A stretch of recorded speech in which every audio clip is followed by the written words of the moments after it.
been a while since we've had I need to not say this probably because today we'll end up having some sort of problem, but remember it was like every week there was some kind of issue where we wouldn't get on. I don't know if that's like the internet in our respective places or Facebook or what, but Yeah, I mean, probably all the platforms got their kinks worked out during all of it, but probably more and more people going to work now too. yeah, less people clogging it up. Yeah. Mm-hmm.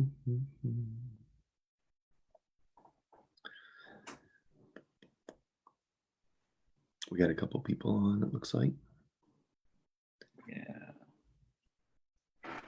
All right.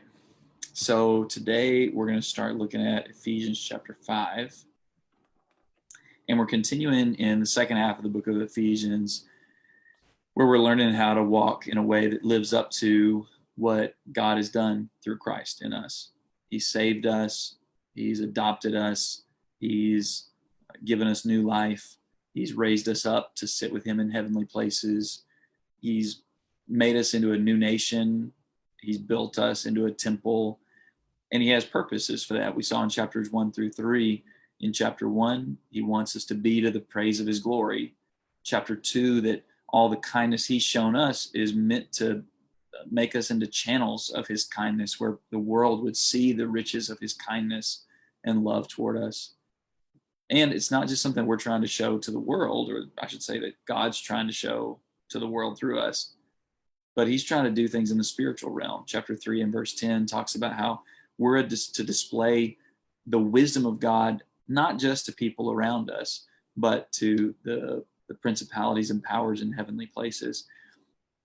That means we've got to do something, live a certain way that actually live up to that. And that's what we've been looking at for the past few sessions in chapter 4. And we took a few rounds going through the way we work together collectively, chapter 4, verses 1 through 16. And then some of the moral changes, some of the transformation that we have to go through in the second half of chapter 4. And in some ways, what we're going to look at in chapter 5 is a continuation of some of those moral changes and ethical changes that God is working in us. And so this is kind of just coming right off the heels of that. Before we dive into the text, what else do we need to say to kind of set this up here in chapter 5?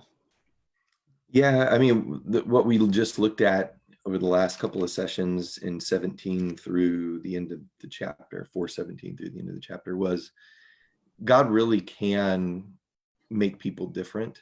Like, people can really be renewed and changed in the way that they think and in the way that they behave. That's really the battlefield for us, is in the mind, and renew our thinking to change our behavior, renew our thinking to change our behavior. Like, that's what it really means to walk worthy. So we're kind of right in the middle of that discussion, I think, when the chapter starts here in chapter 5. Yeah, absolutely. Well, I want to get into it. We're going to read verses 1 through 21, just because this whole section, and of course, all these letters really are a whole unit. But we wanted to read this.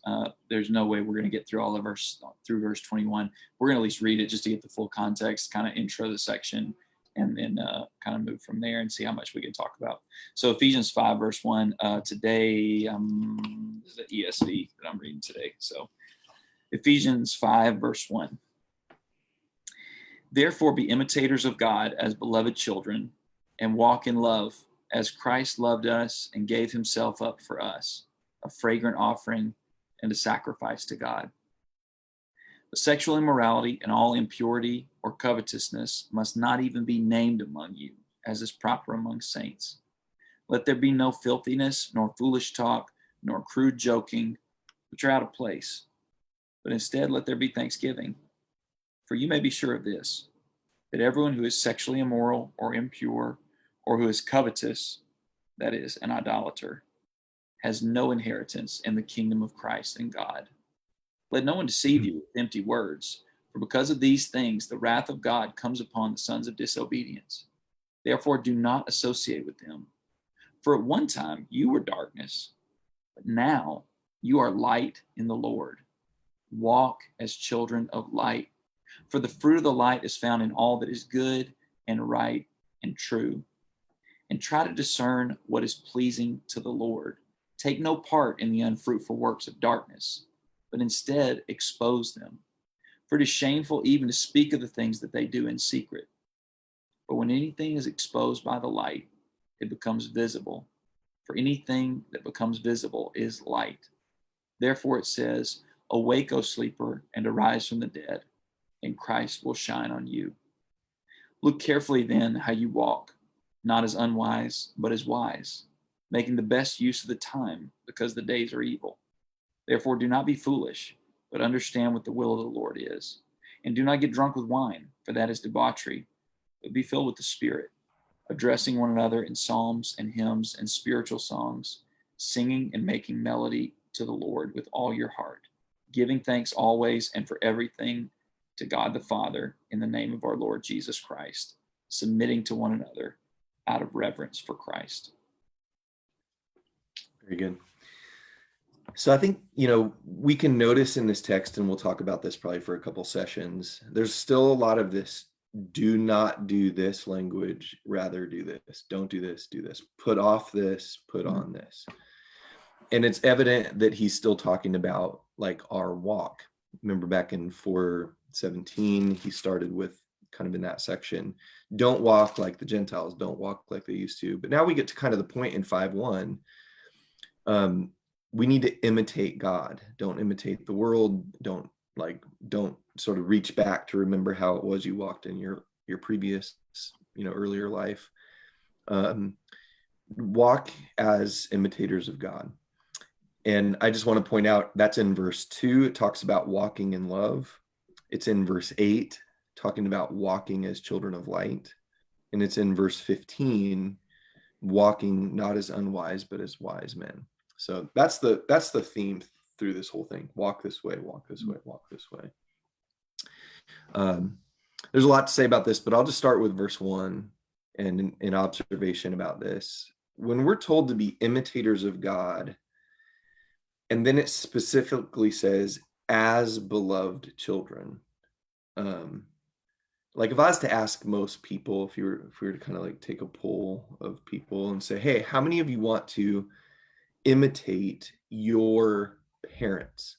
Like you want to imitate your father if you're a man, or a mother if you're your mom. Like how many of you want to like actually imitate your parents? I think you'd have kind of mixed responses, right? Most of the time you'd have people say, well, some things, yes, other things I vowed I'd never do like them. And then of course, when you had kids, you did exactly the same things and said the same things. But here's the thing. If anybody did raise their hand though, and say like, no, I really do want to imitate my parents. I think if you asked a follow-up question, hey, how many of you felt like you were completely loved by your parents? The people who said they wanted to be like that would say, no, I know that I was loved. The people who wouldn't say they wanted to imitate weren't sure. Like they doubted that, I think my parents loved themselves more than they loved me. I think they were making the rules more for their comfort than mine, for my good. Like that's what we would struggle with. But it occurs to me in verse 1 when he says, imitate God as beloved children, that fundamental attitude that God actually loves us is the ingredient missing from a lot of people's lives. Like, I can't tell you how many Bible studies I've had with people that are struggling to change their life, struggling to live the way God wants them, struggling to serve God. And if you keep digging, eventually here's what they'll say is, I'm just not really sure God loves me. Like, I think God's still just angry, and like, I don't think he likes me, and the evidence is they'll point to all the hard things, the bad things. But if we don't believe that we're loved by God, we don't have a chance at this. Which is why chapters 1-3 is so important, I think. Anyway, I'll start with that. No, it's funny, that last piece you said, that's what I was thinking about. And we've said it a few times, but it's worth saying again. So many times when we come to the book of Ephesians, we jump into, or we really latch onto chapters 4-6. But this section here in chapter 5 is meaningless if you don't really, really, really believe chapter 1 and 2, about God loving us, raising us from the dead, adopting us, all that kind of stuff. That's so crucial. Yeah, I mean, and I'm kind of doubling down on something you said earlier as well, but I do like at the end of 4, you've got this put off, put on, be renewed in the spirit of your mind. And this, if you want to kind of just have a little memory device for this, it's not but. Those are like the two most important words in chapter 5, pretty much, at least this first part, is it's a bunch of things about don't do it like this, but do it like that. And it's fitting that he uses so heavily the imagery of being children, because so often that's what parents have to do with children. No, don't do it like that. But if you just say don't do it like that, that's kind of, it's not very useful, and it'll turn out to be kind of oppressive at some point. But at the same time, if you never warn, then your children get in trouble. Even if they're doing some good stuff, they're going to end up doing some stuff that's destructive for themselves. And so this chapter is our Father telling us, his children, how to walk. And there's a lot of warnings. Don't do it like this, but instead do it like that. Yeah, that's good. Something, when we talk about imitation, the idea of like imitating, like it's kind of a daunting thing to say, imitate God. And I guess there still needs to be a little bit of a caveat with that, because we were just told back in verse 31 of chapter 4 to get rid of things like wrath and anger, which God shows, throughout scripture, that he has wrath and that he has anger. But I'm going to still suggest that when we're told to imitate God, there's a limitation placed upon us. And that even kind of comes up in this text where he talks about the wrath of God down in verse 6. The wrath of God comes upon the sons of disobedience. What the rest of that paragraph tells us is not that we get to show wrath towards the sons of disobedience, but we simply aren't allowed to participate with them and expose their life with the light of our life, the darkness of theirs, which is not the same as wrath. That's not the same as us being the judge and jury of it.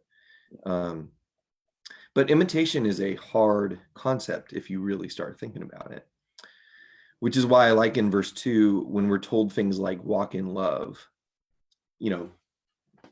that's so easy to say. Like, that's what everybody says. It's like, hey, what's your life about? Man, my life's all about love. It's like, okay, well, walk in love. And then he tells us, just as Christ loved you. That's kind of like in a verse before, in verse 32 of chapter 4, forgive one another just as God. I guess here's how I want to say this. I don't know how old you were when that craze was going on, where people were wearing bracelets that said, what would Jesus do? Mm-hmm. I was probably, I don't know, 8 or 9 years old, maybe 10. Yeah. Like that. Like, I was in my teens, so it was kind of popular. And I mean, I like the sentiment of that, what would Jesus do? But I always struggled with it, because a lot of the people I knew, like in high school, that would wear those bracelets couldn't actually answer the question. Yeah. Like, what they would do is be like, oh, what would Jesus do? I think Jesus would do this. And then they do something and say, like, yeah, that's what Jesus would do. But they didn't really know what he did do. Like, if I had made the bracelets, that's what it would have said. What did Jesus do? So that I know how to answer questions like, how do I do something just like him? Yeah. Like, what's the model of forgiveness? What's the model of love? So I like that language in this text. Yeah. Well, and it is striking to me that, especially if you just kind of delete the chapter break, that is the issue at hand, is imitating God, doing like Jesus would do. It's about learning to love others, and backing up to the end of chapter 4, what that means is learning to be kind, learning to be tenderhearted, learning to forgive others. That's the real force of verses 1 and 2. And the fact that he says, walk in love as Christ loved us, that imagery of walk, we've talked about it a few times, but to walk it means it's a continuous action. And I think it's a bummer. Some translations, translate the idiom there and just say live. And that's true. Like, that is the point. This is supposed to be your lifestyle. I think it loses the imagery, and that's unfortunate whenever I think some translations do that. But it is true that it helps you to be reminded that this isn't like a one-time thing. You can't be like, oh, I forgave somebody one time, or I was kind last weekend, or I had a tender heart with this situation or that situation. Our whole life has to be a life of being tenderhearted toward other people, compassionate, forgiving, kind, loving. And we look at that and say, man, that's really hard. And he's like, yeah. Verse 2, Jesus, I'm telling you to love like Jesus. And the way Jesus loved, it was a sacrifice. It was a fragrant offering. I mean, but that didn't mean it was nice for Jesus. It was good to God, but it wasn't nice to Jesus. It seems to me that what he does after this in verses 3-5, it says, now here's some things you need to not do. Because if these things define your life, it will harden your heart. It will callous your heart, to go back to what he said in chapter 4. And it'll hold you back from being able to be forgiving, loving, gracious. This is a big problem, I think. So often I can be locked in on, I want to be compassionate. I want to love people. I want to do what's right. And I'm going to keep on watching pornography.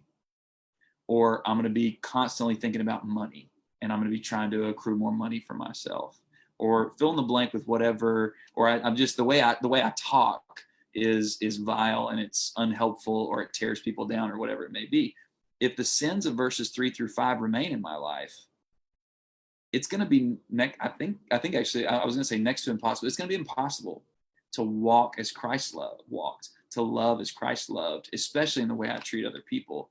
And that's a real irony. I can just say, I think of my generation, that's the weird thing. Is I think the good thing is a lot of people really care a lot about serving others, loving others, being kind, being compassionate, being empathetic. And yet there's no real concern over sexual promiscuity, over the way we speak, whether in our speech or over the internet or whatever. Well, look, you're never really going to be able to be a compassionate person. You're never going to learn to be forgiving and tenderhearted if these sins remain in your life. Verses 3-5. It's a really comprehensive and challenging call. Yeah. And they're just antithetical to love. I mean, like, typically they are violations of some sort. You know, the greedy person is unloving. I mean, people don't ever talk about gambling anymore, you know, but up until a few decades ago, like, every Christian, every denomination, every preacher, everybody condemned gambling. And we sort of live in a time now where Christians are like, gambling is no big deal, you know. But the traditional argument, if you look really back at what they were saying, was the problem with gambling was, in greed, is if you win, everybody else loses. And that's just not the spirit of love. Like, the spirit of Christianity is, I want for you, I wish for you, I'd rather you, like, have good. And so, like, so many of these things are just again, they're like against the idea of preferring others, or when we get to verse 21, submitting or being subject to others. I mean, verse 4, you're talking about the list of sins here. Like, I just can't help but think that that's social media right now for most Christians. Right. You know what I mean? Like, we're all talking about how, hey, we need to change things, we need to be loving, we need to do whatever. And then we get on there and we're posting things that, I don't know if it falls into the category of like silly talk. That's a weird, let there be no silly talk. Did your version say silly talk? Let's see, what is it? Foolish talk. Foolish talk. Like, it's just like we're talking about things over and over and over again, you know, hey, this guy versus this guy, this expert, this, you know, like, just stuff that's like just such, I hate to say, but a waste of time. Yeah. And the way we talk about people, you know, the satire of how we're cutting people who are a different political affiliation than us or whatever. Again, it's just like you said, like, we have to examine that. We just have to. Yeah. And he's so extreme with what he says here. And I think I need to be reminded of this. Sexual immorality, impurity, covetous must not even be named among you. I think it's the NIV, or maybe an old version of the NIV would say there must be not even a hint, which I think that probably misses it, because it seems to me the point here is there shouldn't be this at all among the brethren. But I do like that phrase, not even a hint. You can have a little bit of this. And that is that idea certainly in this. There must be no filthiness, verse 4. Verse 5, you can be sure of this, that anyone who is any of the things he lists, there's no inheritance. Not even like you could, and I think sometimes whether we consciously or subconsciously may think this, I shouldn't say we, maybe I know it's not as good, but, you know, if I give into this little thing or that little thing, or I say that little thing, or that it's worse, but it's not the end of the thing. No, he says, like, there's no inheritance. It's so extreme, and the concept of holiness and just purging out anything that's of the flesh and of the world and sin, God wants us to be so extreme about that. And this text brings that out big time. Yeah, very good.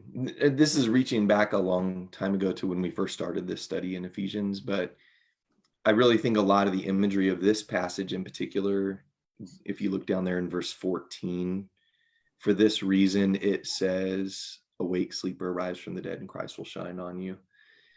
That's from Isaiah 60, the beginning of Isaiah 60. And we had taken some time to look at Isaiah 59 and 60 together, which is kind of like, I think, the foundation for this whole letter. But that was the idea, was in Isaiah 59, we were so overwhelmed by our darkness and our sin that we were like, God, I want to get out of this. I don't want to be this person anymore, but I don't know how. And then when God puts on the armor and comes to emancipate, he says, hey, lights come. Like, you don't have to be these people anymore. So like you said, this is as Colossians would put it, it's a transferring from the dominion of darkness into the kingdom of light. It's transforming from being somebody who walked back in chapter 2, like in deadness of sin with the prince of the power of the air, completely different spirit. Now you're children of light. And that continually has to be what we work toward. Yeah. And that's, if we're ever going to walk in love, we've got to have that.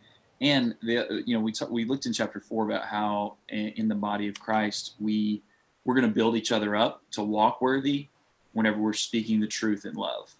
So it's interesting to me here in the beginning of 5, he talks about, hey, walk in love, and then the thing that he says in verse 6 is, watch out, don't let anyone lie to you.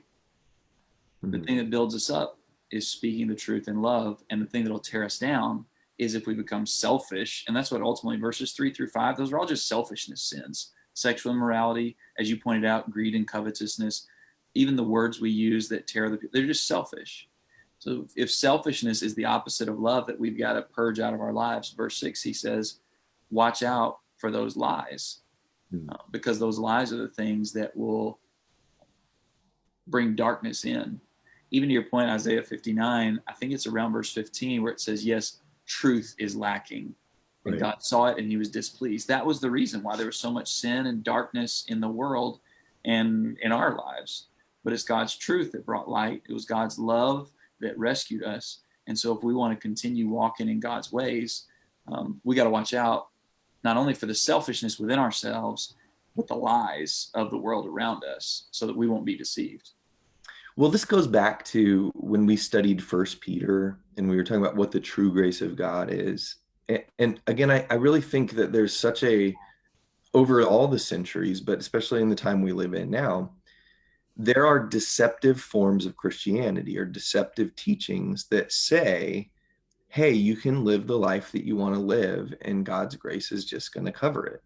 But verse 6, when it says, do not let no one deceive you with empty words. Like, God's wrath is going to come on people that choose to live lives like that. And then again, we can talk about 1 John, maybe that'd be a good one for us to study next. But, what does it mean? Obviously, we're still going to have sins that we struggle with, but we're not living in them. That's not our rule of life. But I want to go back to what you said about this idea of truth being so central. When we get to chapter 6, he's going to say it's the first piece you put on. It's like the belt or the girdle that you put on. It's like the first piece of armor. But I don't remember when I noticed this, but in this list of like, don't do this, don't do this, notice how many times he says something about our responsibility to know the truth. Verse 6, the responsibility is on us. Let no one deceive you. How many people are someday going to stand before God and he's going to be like, hey, why didn't you do what I asked? And they'll be like, well, I did what like the preacher said, or I did what my parents said, or I did what I thought I was being religious because I listened to a religious teacher. And God's going to be like, well, they weren't telling you the truth. Well, how's that my responsibility, God? Like, I was deceived by them. They're the deceiver. What about me? So when verse 6 says, that's your responsibility, don't let anybody deceive you. Or then look at verse 10, trying to learn what is pleasing to the Lord. This gets back to my friends, or me even. It's like, well, I think God would want this. I think what God would be pleased with would be this. Are you sure? How do you know? Have you tried to learn what actually pleases him? Or then look down at verse 17. Don't be foolish, but understand what the will of the Lord is. I mean, those are 3 times in this list of moral requirements that people are told you can't stay uneducated about God's will. You have to be Bible students and disciples who really learn what's really true. The devil's really good at twisting things. So that's a huge priority in this text. Yeah, absolutely. And the stakes are so high. I mean, you pointed this out earlier in verse 6, kind of in that context of, hey, we need to watch out. Like, we don't have clearance to have the wrath of God or whatever toward other people.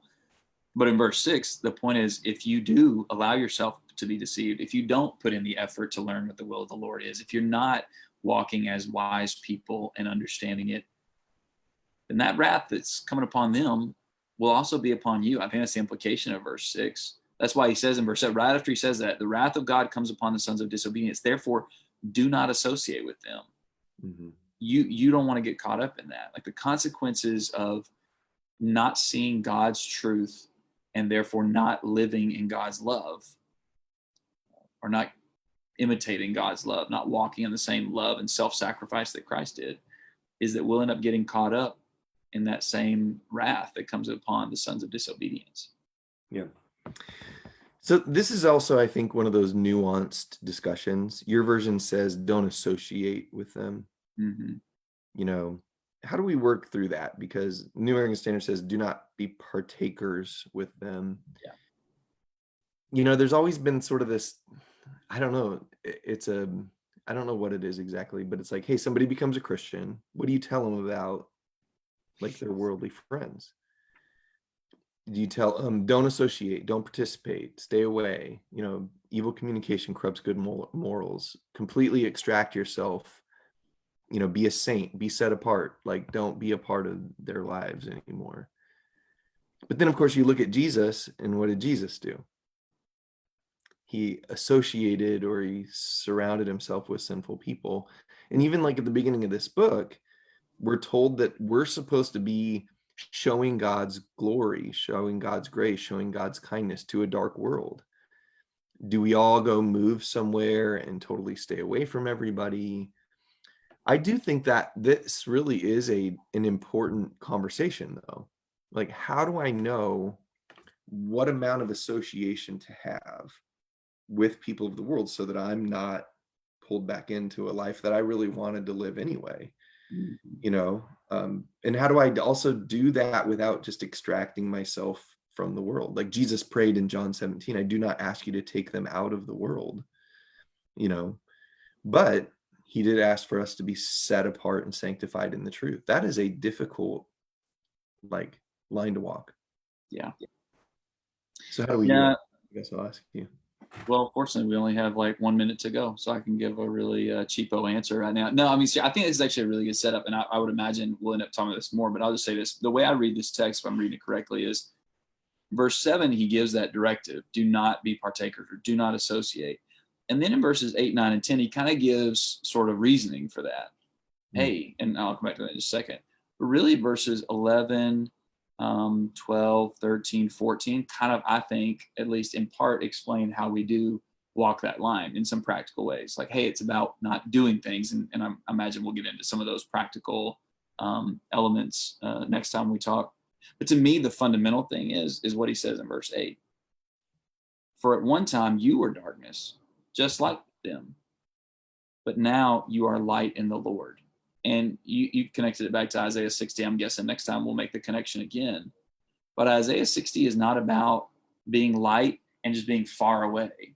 But actually, the picture of Isaiah 60 is, hey, the light of God has come upon you.